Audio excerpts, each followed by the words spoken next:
Quarta corsa, premio Farmina. È una condizionata per discreti cavalli di 4 anni. Sono in 7 al via: 1 Camilla Jet, Marco Stefani, 2 Costamagna Pax, Salvatore Valentino, 3 Cardenas Baba, Manuel Pistone, 4 Crisper, Maurizio Cheli, 5 Charlotte Regal, Davide Angeletti, 6 Cesare AMG, Lorenzo Baldi. In seconda fila 7 Crusoe dei Greppi, Gianvito D'Ambroso.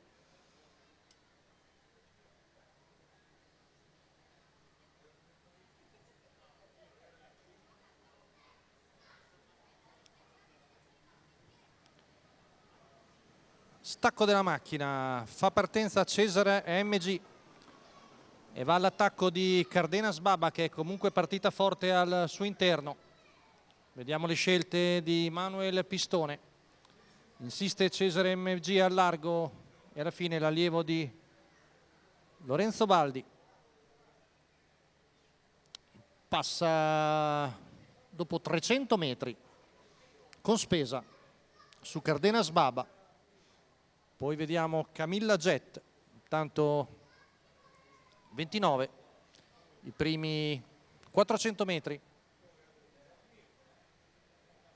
Siamo sulla seconda curva con in vantaggio Cesare MG, che ha speso un po' per andare davanti, ma alla fine l'obiettivo è stato raggiunto.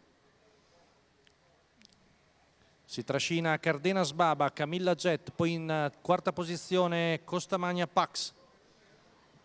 Un po' più indietro gli altri tre che si stanno ricongiungendo. Intanto 58,6 per il primo giro, con in vantaggio sempre il figlio di Oro Puro Bar nel preferito cliché di corsa di testa. Cardenas Baba sempre lì incollata al battistrada. Intanto arriviamo al chilometro passato in 1:14,8 con Camilla Jet che avanza al largo, sempre Cardenas Baba seconda alla corda davanti a Costamagna Pax. Siamo all'imbocco dell'ultima curva con un severo attacco da parte di Camilla Jet. Cesare MMG che sta rispondendo, perde leggermente contatto Cardenas Baba.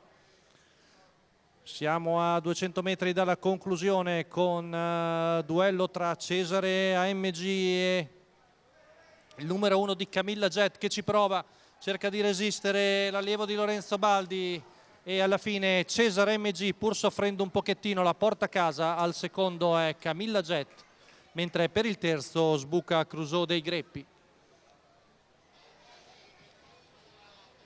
Bella vittoria per Cesare AMG, Lorenzo Baldi al doppio in serata dopo la vittoria in apertura. Alla guida il training, per stavolta per la scuderia Super Fantastica. Vittoria in corso di testa del figlio di Oro Puro Bar e Ironica Spin alla quarta di Cesena.